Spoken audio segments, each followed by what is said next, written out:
I'm going to be sharing with you my summer TBR. I like to do these every season, although I did seem to get in a little bit of a muddle because I only posted my spring TBR in April rather than in March, and it's meant that I haven't managed to read as many of the books on that TBR as I would have liked, and I'm not sure how I ended up doing that. So we're just going to wipe the slate clean and I'm just going to start again and yeah, share with you the books that I hope to read over the next few months.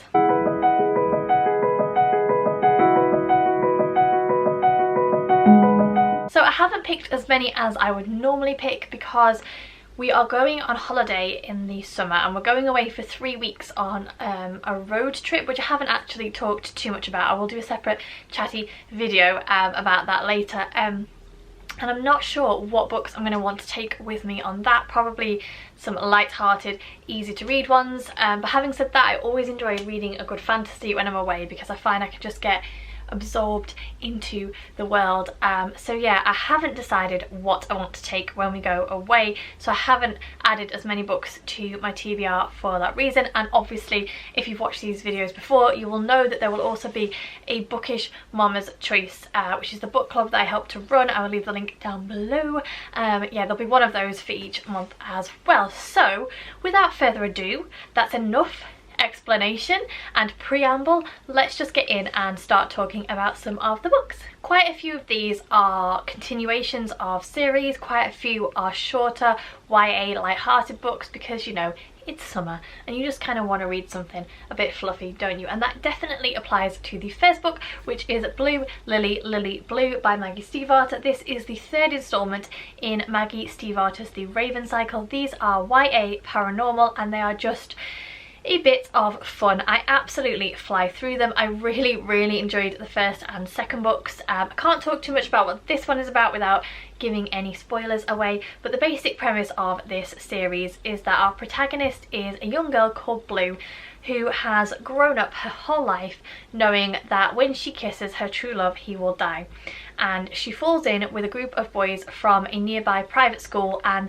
the ringleader in that group of boys is looking for a sleeping Welsh king, and he believes that when he finds this sleeping Welsh king and rouses him, this Welsh king will grant him a wish. And there's a whole host of different characters and they're just, as I said, they're just really easy to read. They're really interesting. It's quite different from anything I've read before. I've never read any paranormal romance before, so The Raven Cycle is kind of a whole new experience for me, and yeah, I've just really enjoyed them for what they are. It takes me hardly any time to read them. They don't take up a lot of brain power. They're perfect when you've been reading something heavy and you just want something light and fun to read. Then I would highly recommend these. I have been really enjoying them and I can't wait to find out where the story goes next. Next up we have Truly Madly Guilty by Liane Moriarty. I have enjoyed almost every single one of Liane Moriarty's books, so when I spotted this one I grabbed it, and I think that it is going to be the perfect summer read. So it just says on the back, this is a story which begins with a barbecue. By the end of it, a lifelong friendship will be in tatters, a marriage on the rocks, and an innocent bystander dead. In just one evening, 6 lives will change forever. And that is definitely giving me Big Little Lies vibes, and I really enjoyed that book. I'm trying to go into this as blind as possible because I think that discovering the secrets as you're meant to is probably going to add to my level of enjoyment of this book. So yeah, this just strikes me as the perfect contemporary women's fiction book to read over the summer, so I added it to the list. Then we have Since You've Been Gone by Morgan Matson. This was a book which was on my spring TBR and I didn't manage to get to it, but I thought that it would still be a pretty good summer read, so I have rolled it over. This is YA contemporary fiction, and it basically is the story of 2 friends, Emily and Sloane, and right at the start of summer, Sloane goes missing and Wallflower Emily discovers a to-do list that Sloane has left behind, full of stuff that Emily would normally never do, and she decides to complete this list believing that it might bring her best friend back. Don't know much more about it than that. I've never read anything by Morgan Matson, but I know that she is quite a highly thought of author in the YA contemporary world, so I'm interested to see what I think about it. Next up we have Camino Island by John Grisham. This is a mystery crime thriller and I am very excited to read this book because it's meant to be a little bit different from Grisham's usual books in that it's free of the legalese which tends to make up the backdrop of most of his stories. And whilst I do enjoy that element and I actually do pick up Grisham's books for that reason, I'm interested to see what he's going to do with this type of story. So the basic premise, as I understand it, is that a gang of thieves perform an almost impossible heist, stealing something from a high security vault underneath Princeton University. So we're kind of following that story, and then we also have a bookseller who dabbles in rare books on the black market, and we have a novelist or an aspiring novelist who has recently been fired from her job as a teacher. And yeah, I'm just really excited. It's not very long, which is quite unusual for John Grisham's books, but it just sounds fascinating. It says on the front, Camino Island, someone is about to make a killing. So yeah, again, perfect for the summer months when you just want something a bit page turnery to read. I'm not sure page turnery is a word or a phrase or anything, but I've said it now, haven't I? Next up we have City of Lost Souls by Cassandra Clare. This is book 5 in her Mortal Instruments series, and as I mentioned in my recent wrap-up, which I will link up here and in the description box down below if you want to go and watch, I am continuing on with my reread of these books. They are YA fantasy slash paranormal type books which have werewolves and vampires and fairies living amongst people.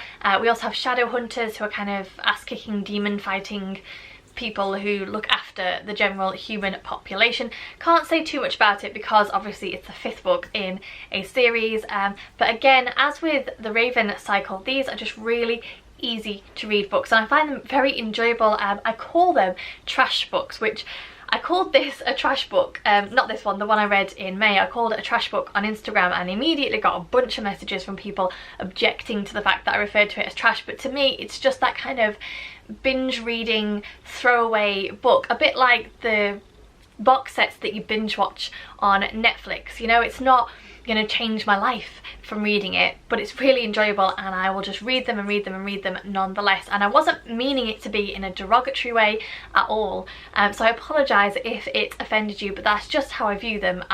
They don't require a lot of you know, a lot of thought or mulling over, or they're not very complex, but they are enjoyable nonetheless, and I am looking forward to carrying on with my reread of these. Next up we have a new addition to my bookshelves. If you saw my recent book haul, then you will know. Again, I'll link it up here and in the description box down below, and that is Circe by Madeline Miller. And I don't really know how to summarise this, so I'm just going to read the blurb on the back. So this is a myth retelling, so it's fantasy, and it says on the back, in the house of Helios, god of the sun and mightiest of the Titans, a daughter is born. Circe is strange, not powerful and terrible like her father, nor gorgeous and mercenary like her mother, but she has a dark power of her own, witchcraft. When Circe's gift threatens the gods, she is banished to an island where she hones her occult craft, casting spells, gathering strange herbs, and taming wild beasts. Yet a woman who stands alone cannot live in peace for long, and among her island's guests is an unexpected visitor, the mortal Odysseus, for whom Circe will risk everything. Circe's tale is a vivid epic of family rivalry, love and loss, the inextinguishable song of woman burning hot and bright in the darkness of a man's world. And this is a book that I have seen lots of people talking about recently and lots of people praising recently, and I'm just very, very curious, and it is not like anything I've ever read before. I don't think I've ever read a Greek or a myth retelling. I've read a lot of fairy tale retellings, but nothing on this scale. So yeah, I'm just really, really fascinated to see what the fuss is all about, and perhaps it will spark a new interest for me in mythology and mythological retellings.